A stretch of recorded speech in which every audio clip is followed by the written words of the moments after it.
ಈಗ ನಾನು ಬೆಳಗ್ಗೆ ಮಿಗಿಲಿರೋ ಅವಲಕ್ಕಿಯಿಂದ ಸಾಯಂಕಾಲ ಒಳ್ಳೆ ಒಂದು ಸ್ನ್ಯಾಕ್ಸ್ ಹೇಳ್ಕೊಡ್ತಾ ಇದ್ದೀನಿ. ಓಕೆ, ಮಾಡೋಣ. ಈಗ ಫಸ್ಟ್ ನಾನು ಸ್ವಲ್ಪ ಈ ರವೆ ತೊಗೊಂಡಿದ್ದೀನಿ, ಸ್ವಲ್ಪ ಮಿಕ್ಸಿ ಮಾಡ್ತಾ ಇದ್ದೀನಿ. ರವೆ ಈ ಥರ ಪೌಡ್ರ್ ಮಾಡ್ಕೊಂಡಿದ್ದೀನಿ. ಈ ಬೆಳಗ್ಗೆ ಮಾಡಿರೋ ಅವಲಕ್ಕಿ ಸಾಯಂಕಾಲ ತಿನ್ನೋಕ್ಕೆ ಇಷ್ಟ ಆಗಲ್ವಲ್ಲ, ಅದನ್ನೀಗ ನಾನು ಮಿಕ್ಸಿ ಮಾಡ್ತಾ ಇದ್ದೀನಿ.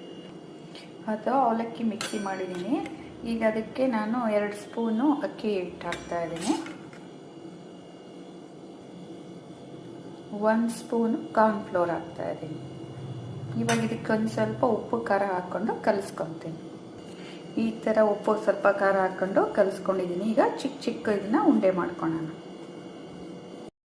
ನಾನು ಈ ಥರ ಮಾಡಿದೆ ಅಂದರೆ ಫಸ್ಟ್ ಒಂದು ಸ್ವಲ್ಪ ಈ ಥರ ಎಲ್ಲ ಅದ್ಬಿಟ್ಟು, ಆಮೇಲೆ ರವೆ ಅಲ್ಲಿ ಈ ಥರ ಅದ್ಬಿಟ್ಟು ಅದನ್ನು ಈಗ ಸ್ಟವಲ್ಲಿ ಹಾಕ್ತೀನಿ.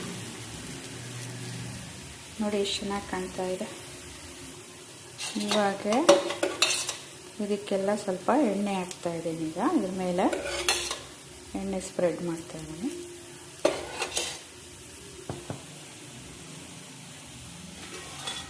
ಇವಾಗ ಇದನ್ನ 2 ಮಿನಿಟ್ಸ್ ಮುಚ್ಚಿಡೋಣ.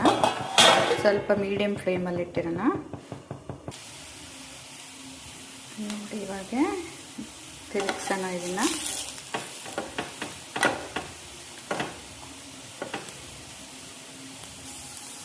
ನೋಡಿ ಈ ಥರ ಗೋಲ್ಡನ್ ಕಲರ್ ಬಂದಿದೆ, ಎಷ್ಟು ಚೆನ್ನಾಗಿ ಕಾಣ್ತಾ ಇದೆ. ನಿಮ್ಮ ಮನೇಲಿ ಬೆಳಗ್ಗೆ ಯಾವಾಗಾದರೂ ಅವಲಕ್ಕಿ ಮಿಕ್ಕಿದ್ರೆ ಈ ಥರ ಮಾಡ್ಕೊಂಡು ತಿನ್ನಿ. ಇಲ್ಲಾಂದರೆ ಅದಕ್ಕೋಸ್ಕರನೂ ಅವಲಕ್ಕಿ ನೆನೆ ಇಟ್ಟು ಈ ಥರ ಕೂಡ ಮಾಡ್ಬೋದು.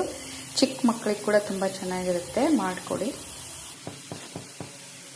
ಇವಾಗ ನೋಡಿ ಎರಡೂ ಕಡೆ ಕ್ರಿಸ್ಪಿ ಆಗಿದೆ. ಇವಾಗ ಇದನ್ನು ತೆಗಿಯೋಣ. ಅದು